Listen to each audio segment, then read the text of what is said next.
Get your battle boots on, ladies. It is time to fight. Welcome to the Hopefulist with me, Wendy McClure. This is where we turn those nasty, negative thoughts into positive and work toward a happy, fulfilled life. Now, let's get started. Doing a little something different today. Something's been weighing on my mind, and I'm going to start out with the quote of the day. I won't be remembered as a woman who keeps her mouth shut, and I'm okay with that, as I hope you are as well. Because I am finding it very hard to concentrate these last few days. Since the announcement of the reversal of Roe v. Wade, I have been consumed with watching others' opinions and take on it, consumed with research on what this decision is really about and what it means for not only all women, but which civil rights they are targeting next. I have tried for the past 3 years to stay out of politics on this platform, but that is no longer possible. As someone who empowers women to take control of their lives so they can live life better and live their best lives, this is a devastating development. The ramifications of this are far-reaching, and it is only just the beginning.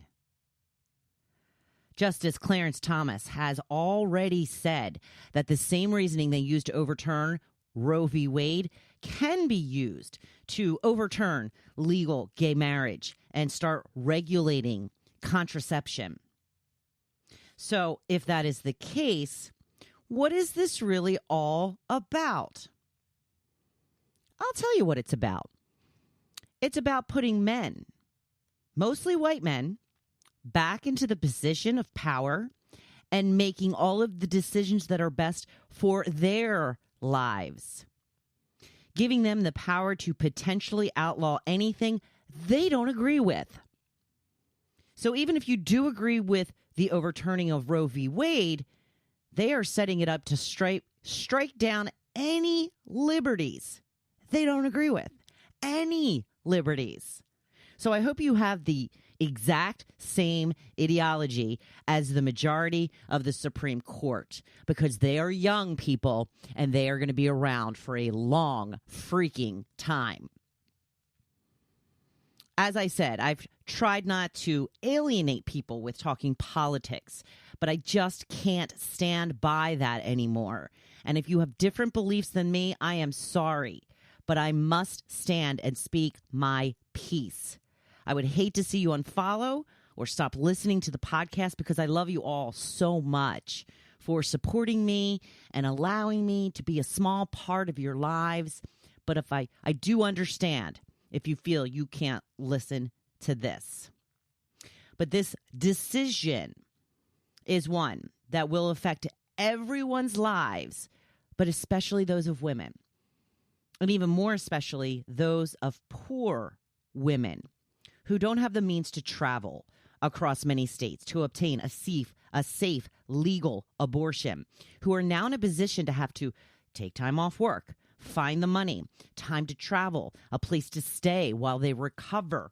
They might also have a family that depends on them and have to find a way to take care of their children while they are traveling across multiple states to do something that should be every woman's right in their own home state, in their area, easily accessible, to choose what they do with their body and what is right for their life at that moment, to not have to put their life on hold or even in danger for 9 months because they are stuck in a situation where they can't get away to get somewhere to get a safe, legal abortion. Why is it okay for a woman to be expected to put 9 months of their lives on hold for something they don't want and don't want to carry? And again, it could potentially be life-altering. Please answer me that one question. Why is that okay? How can this ever be okay? in the United States of America, home of the free. Yeah, I'm not feeling it. I am not feeling it. I found a video with Jane Elliott talking about a book that was written in 1987 called The Birth Dearth by Ben Wattenberg. This man was an advisor to several presidents, and in the book, he talks about how the white majority is diminishing and will continue to do so, and what to do about it. Now, in a nutshell, he found the only way to bring more white babies into the country, the most feasible option, was to stop white women who make up 60% of abortions at that time from having them. Then it would flood the country with more white babies, and white people may be able to hold on to their majority status in the country. So what does that tell you, ladies? That tells me that we, white women especially, are being used to satisfy an agenda. That's right. We're being used. Of course, it affects everyone. Because you can't say only white women can obtain an abortion, so the rule is for everyone. But don't be mistaken. That is who they want to have the babies. White babies, not mixed babies, not black and brown babies, not babies who turn out to be gay. These have to be babies that will grow up to be exactly how they want them to be, which is to say, exactly like them. Exactly like them. I can't help but think in this day and age, in 2022, we are still holding women, and only women, accountable for having sex. It's always been okay and even expected for men to have sex, have lots of sex. I have even heard people say that men have a biological urge to spread their seed as much as possible. And that's fine and okay in this country. It always has been. It was the women that needed to keep their legs crossed. It was the women who were considered less wholesome and disrespected if they had the gall to have sex for pleasure. But that was a long time ago. Oh, wait. I guess not. It seems to me that women who have the audacity to have sex for pleasure are still being judged and held accountable for any consequence the act may have. It's your fault if you get pregnant. It's the risk you took when you had the audacity to have a little pleasure in your life. How dare you have sex? Even if you're married and find yourself in a situation you don't want to be in, you are now stuck. Having to travel, to go to great expense, to take care of a situation that doesn't affect anyone else's life but your own and your own family. But hey, they need more white babies in this country.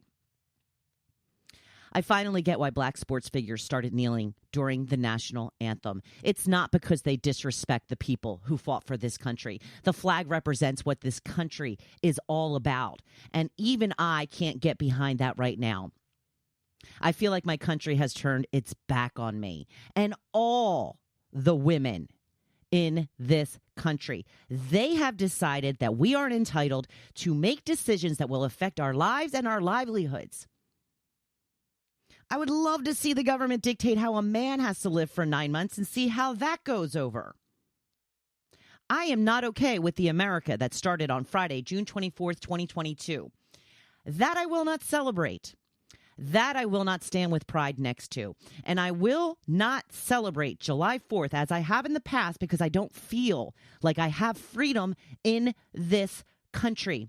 I feel like I've had a muzzle put over me and I can't get up. I can't breathe. I feel like I have stepped into the past and this country is moving in a direction the majority of people don't favor. The majority of people are not in favor of this decision. So it's not about us. It's not about us and what we want. It's about the people in power. It always has been, and it's getting harder to overcome that after Friday's decision. We, the people, have no power in this country. Say it loud. Black people have been treated like their lives don't matter in this country for a long time. I get it now. I've been paying attention. Sadly, it only started for me after George Floyd was mercilessly murdered that I realized something was very wrong in this country when it came to the treatment of black people. That is why they don't stand to salute the flag, because the country doesn't represent them and their needs, nor their rights, which are to life, liberty, the pursuit of happiness. I'm with you now. I'm with you. I get it. I'm fighting for you. I'm fighting for us. I'm fighting for a truly free America. And the saddest part is I still see people who defend what that cop did that day when he snuffed the life out of George Floyd over a counterfeit $20 bill. They say he should have listened to the police. They say he was a drug addict who had a long list of run-ins with the police. Are they actually justifying that because of those things he deserved the death penalty right there in that moment? Because that is what happened. And by the way, these are the same people who call the death of Ashley Babbitt, the woman killed on January 6, 2021, when she attempted to break in and enter a window of the Capitol building. They call that murder. They call that murder. The innocent life of Ashley Babbitt. Now, what I wonder is, would they be saying that she was so innocent if she were breaking into the window of their home? So what is the difference between her and George Floyd? She's white. That is the only difference that they can make stick. Because they were both in the progress of a crime when they were killed. So why is it murder when Ashley was killed, but George had it coming? Please explain this difference to me. Please. Begging someone, explain it to me. This one decision has put so much of our freedom and the right to live life as we see best for ourselves on the line. And if you don't get that just yet, put in a little more research into the ramifications of this one decision. It can potentially change everything. And life as you know it is now radically different. Radically different. And it will continue that way in the coming months, years, and decades. So all of those women that have fought for our rights will have done it for nothing. Nothing if we don't stand up now and fight to get them back. I will get back to the specifics of how to live your life better and live your best life. I just needed to get this out and let you know that if we women don't have the right to choose for ourselves, then it will be very difficult to take control and direct our lives in the direction we choose. We choose for ourselves. So I beg of you, do what you can. I beg of you to get involved. I beg of you to vote in politicians who will protect a woman's right to choose. I beg you to help those that don't find voting an easy thing to do. Help them get to the polls that day. Give them a ride. Help them register. Do whatever it is. Get them the ID that they need. Whatever it takes. Get them to the polls.